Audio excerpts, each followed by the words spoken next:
नमस्कार, बहुत स्वागत है आपका। मुसाफिरों और फुटपाथ पर सोने वाले लोगों के लिए सर्दी के दिनों में एक बड़ा सहारा होता है रैन बसेरा।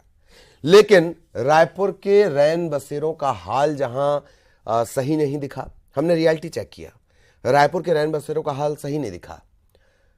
जहां लोग दिखे वहां व्यवस्था नदारद दिखी। यही वजह है कि गरीब लोगों के लिए आज भी हाड़ कपा देने वाली ठंड में फुटपाथ ही सहारा है। न्यूज 18 के रियलिटी चेक में देखिए राजधानी के रैन बसेरों का हाल।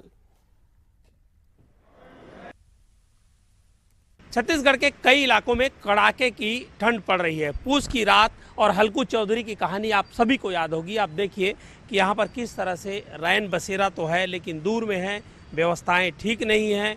जो मुसाफिर है उनको आशियाना नहीं मिल पा रहा है। और आप देख लीजिए, एक तस्वीर बयां कर रही है कि किस तरह से लोग ज़मीन पर सोए हुए हैं। और यहाँ पर सांप बिच्छू का तो भय है ही, साथ ही साथ जो खुले आसमान है, सर्द की वजह से, ठंड की वजह से कई तरह की बीमारियां हो सकती है और अगर ज़्यादा ठंड पड़े तो मौत भी हो सकती है। ये व्यवस्थाएं साफ बता रही है कि रैन बसेरा अगर होता तो इन मुसाफिरों को फुटपाथ पर सोना नहीं पड़ता। जो गरीब है, जो रोड पे सोते हैं, अभी इतनी ठंड पड़ रही है, यहाँ से बस स्टैंड काफ़ी दूर है, लोगों के लिए जगह नहीं है यहाँ पे आसपास सोने के लिए। लोग पूछते हैं जैसे बस स्टैंड कहाँ पे है, तो उनको बताना पड़ता है कि यहाँ से आप चांदनी चौक जाओ, फिर वहाँ से जाओ, यहाँ से फिर तो पचपड़ी लगा जाओ दूसरे रूट से, फिर वहाँ से मुड़ो।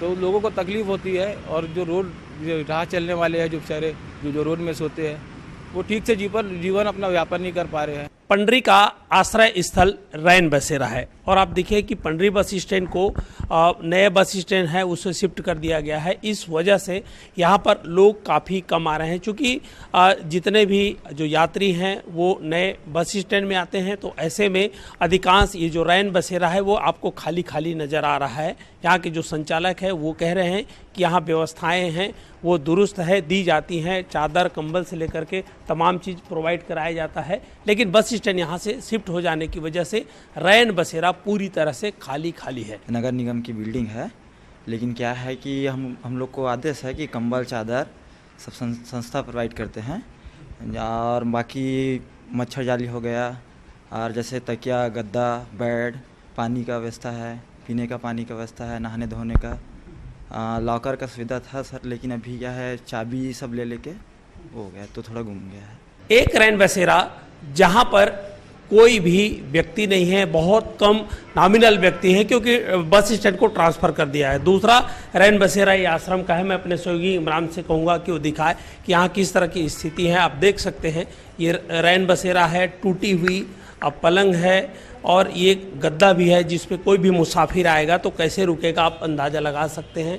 गद्दा भी फटा हुआ है। यहाँ के कर्मचारियों का कहना है, तकिया भी आप देख सकते हैं पूरी तरह से फटा हुआ है, पूरा धूल दूषित है और पूरी तरह से है। और साथ ही साथ यहाँ पर बिल्कुल कह सकते हैं कि देखिए यहाँ पर जो आएगा कोई भी मुसाफिर उसके लिए पंखा भी की व्यवस्था नहीं है। ठीक है, ये बात अलग है कि ठंड का मौसम है, पंखे की आवश्यकता नहीं है, लेकिन गर्मी के दिनों में या फिर अभी भी बच्छड़ है वो काटते हैं। तो ये कहा जा सकता है कि रैन बसेरा का हाल बेहाल है।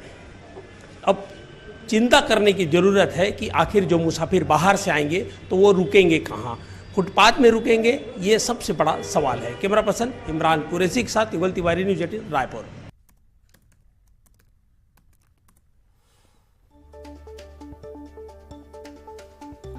तो ये रायपुर के हाल आपने देखे।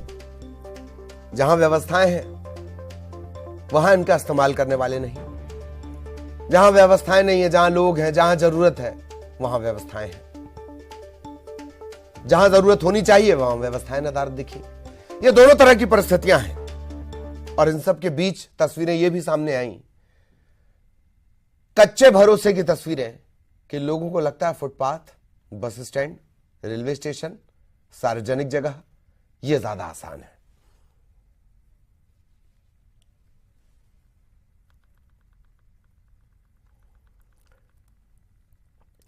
तमाम जगहों के यही कमोबेश यही हालात हैं। और आपको नजर आ रहे होंगे रायपुर से सहयोगी देवव्रत इस वक्त हमारे साथ जुड़े हुए हैं। हरपाल आपको नजर आ रहे होंगे रायगढ़ से, वो हमारे साथ जुड़े हुए हैं। देवव्रत, पहले आपके पास में आ रहा हूं। दो चीजें तो हमने देखी कि जहां लोग हैं वहां व्यवस्था नहीं, जहां व्यवस्था है वहां लोग नहीं। और तीसरी चीज जो हमने देखी कि लोगों का भरोसा अभी भी है कि फुटपाथ पर सो जाएं, बस स्टैंड चले जाएं, रेलवे स्टेशन चले जाएं। ये भरोसे की भी कमी है। देवव्रत। जी बिल्कुल, लोगों को एक तरह से ये भरोसा होना चाहिए और नगर निगम की ये जिम्मेदारी बनती है कि सर्द रातों में अगर कपकपाते लोग मिलते हैं तो निश्चित तौर पे उनका ठिकाना जो है वो रैन बसेरे में किया जाए। और एक तरह से राजधानी रायपुर में ही ये तस्वीर दिखाई देती है जहां पर फुटपाथ में सोते हुए लोगों के लिए कोई ठौर ठिकाना नहीं होता। और जिस तरह से हमारे संवाददाता युगल तिवारी भी जब पहुंचे तो इस दौरान भी यही तस्वीरें देखने को मिली। एक बड़ी बात यहाँ पर यह भी आ जाती है कि रायपुर जो है वो फैला हुआ शहर है, विस्तृत शहर है, तो जरूरी नहीं कि किसी एक कोने में ही रैन बसेरा बना दिया जाए और हर कोई वहां तक पहुंच पाए। 2 से 3 रैन बसेरे बनाए, लेकिन कई ऐसे रैन बसेरे हैं जहां गेट का ताला खुलता तक नहीं, और जहां खुलते हैं वहां के हालात भी आपने देखे कि किस तरह से गंदगी है, धूल पसरी हुई है और एक तरह से कहीं बल्ब नहीं है। तो अव्यवस्था का आलम जो है वो एक तरह से रैन बसेरे में दिखाई दे रहा है, जबकि रायपुर नगर निगम की ये जिम्मेदारी बनती है कि व्यवस्था जो है वो बेहतर तरीके से किया जाए। हर साल दिशा निर्देश दिए जाते हैं, लेकिन उन निर्देशों का कितना पालन होता है ये आप तस्वीरों में देख करके खुद ही समझ सकते हैं। रही बात पंडरी बस स्टैंड की, तो वहां पर पहले रैन बसेरा बनाया गया था, लेकिन उसके बाद अब वहां से बस स्टैंड हट करके दूसरी जगह शिफ्ट हो गया है, नया बस टर्मिनल तैयार कर दिया गया है, लेकिन उसके आसपास रैन बसेरे की अब तक कोई व्यवस्था नहीं है। तब ऐसे में यात्री हैं, मुसाफिर हैं जो दूसरे शहरों से रायपुर आते हैं, गरीब तबके के लोग हैं जिनके लिए सर्द रातों में गुजारा करना मुश्किल है, उनके लिए कोई ऑप्शन नहीं बचता। एकमात्र जो जगह दिखती है वो है फुटपाथ, और फुटपाथ पर ही सोने के लिए वो गरीब जो है वो मजबूर होता है। और स्थिति एक तरह से ये चिंताजनक है कि लगातार ठिठुरन बढ़ रही है। चलिए मैं आपको रोक रहा हूं। इस वक्त दरअसल हमें रीवा का हम रुख कर रहे हैं, जहां पहुंचे हुए हैं मुख्यमंत्री और केंद्रीय मंत्री।